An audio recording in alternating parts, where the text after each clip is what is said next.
Hello friends, आज हम करेंगे बीएससी फाइनल ईयर के atomic molecular and laser physics के पेपर के यूनिट नंबर 3 के कुछ क्वेश्चंस। इसमें कुछ हमने इंपॉर्टेंट एमसीक्यूज ऐड की हैं।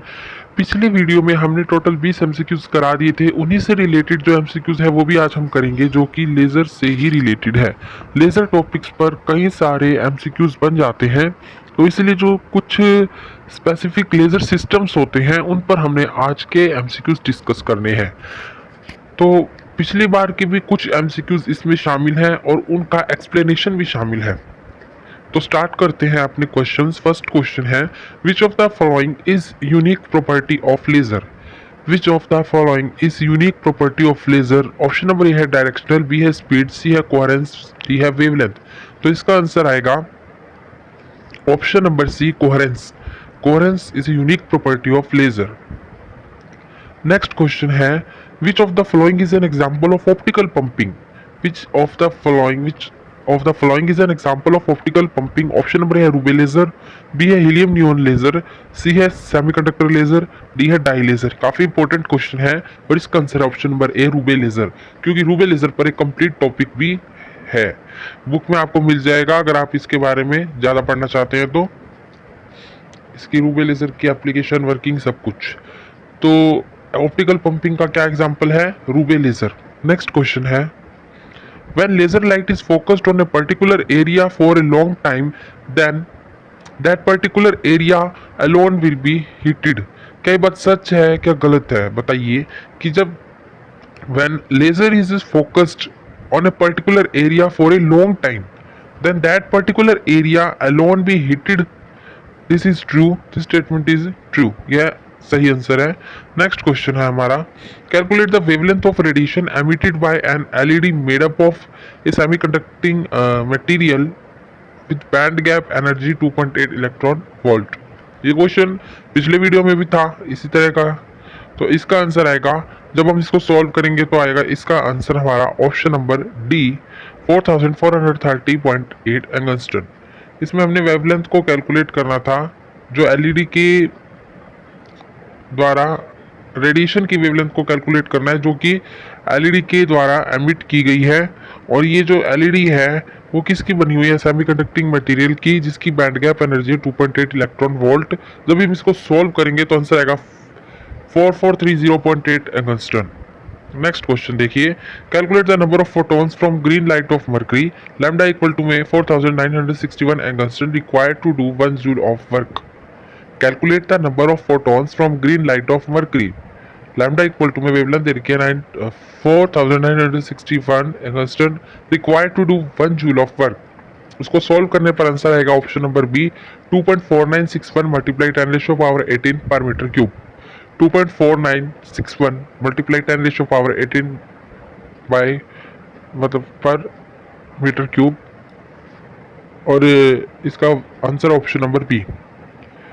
नेक्स्ट क्वेश्चन है, सिक्स्थ क्वेश्चन हमारा। लेकिन आपको जो फिफ्थ क्वेश्चन है इसका थोड़ा बता देते हैं कि इसकी कैलकुलेशन आपको कैसे करनी है।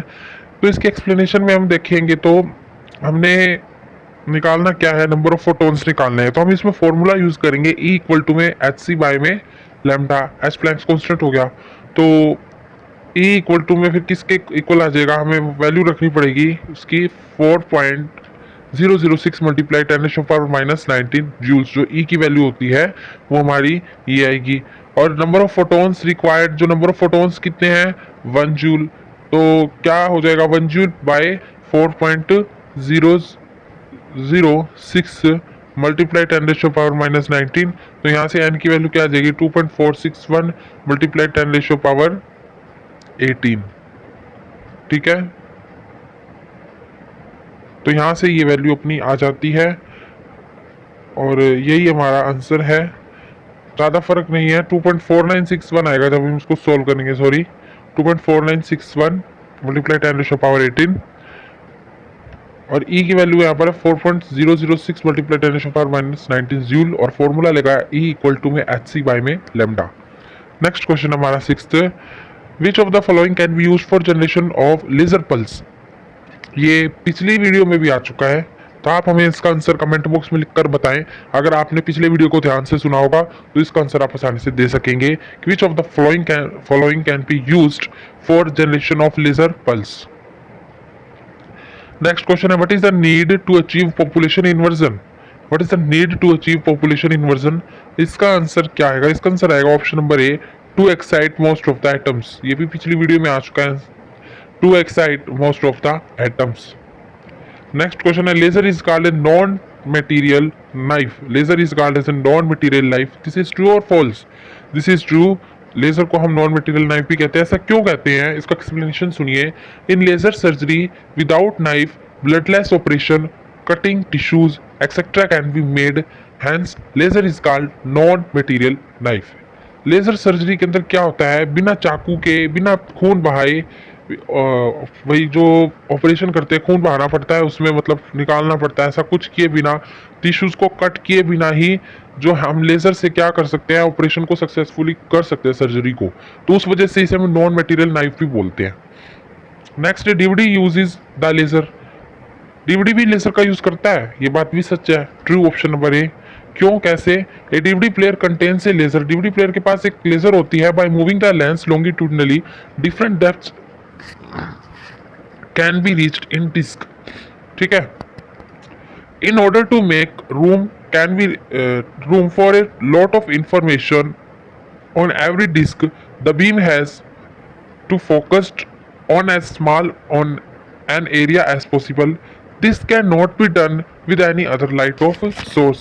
ऐसा किसी और लाइट के सोर्स के बिना नहीं किया जा सकता। कैसे? कि डीवीडी है वो भी लेजर कंटेन करता है। By moving the lens longitudinally different depths can be reached in disk in order to make room for a lot of information on every disk. The beam has to focus on as small as an area as possible. उसे focus ऐसे किया जाता है कि जितना possible हो सके उसे फोकस किया जाता है बीम को, और this can not be done with any other light source. ऐसा किसी और लाइट सोर्स के साथ हम नहीं कर सकते सिवाय लेजर के। नेक्स्ट क्वेश्चन है हमारा, which of the following is used in atomic clocks. ये भी पिछली वीडियो में आ चुका है। Which of the following is used in atomic clocks. तो इसका answer option number C, maser. ऐसा क्यों यूज किया जाता है? देखिए, before laser maser was used. Laser से पहले मेजर का यूज किया जाता था। It stood for microwave amplification by stimulated emission of radiation. This was based on Albert Einstein's principle of stimulated emission. It was used in atomic clock. ठीक है। It stood for microwave amplification by stimulated emission of radiation. This was based on Albert Einstein's principle of stimulated emission. It was used in atomic clock. Last question है, which of the following can be used in the vibrational analysis of structure? Which of the following can be used in the vibrational analysis of structure? Option number A maser, B है quartz, C है electrical waves, D है laser. तो इसका answer आएगा option number D, laser. ऐसा क्यों? This is because when a structure under test begins to vibrate, a distinctive pattern begins to emerge. This is because when a structure under test begins to vibrate, a distinctive pattern begins to emerge. ये था इसका explanation. ठीक है friends, उम्मीद है आपको 11 question अच्छे से समझ आ गए होंगे, और यही इन्हीं में से आएंगे, काफ़ी इंपॉर्टेंट क्वेश्चंस हैं। तो आपको वीडियो कैसा लगा हमें कमेंट बॉक्स में लिखकर बताइए। अगर पसंद आया हो तो लाइक कर दीजिएगा, और अगले वीडियो को देखने के लिए हमारा चैनल अभी सब्सक्राइब करें। Thank you. एक बार फिर मिलते हैं नए वीडियो में।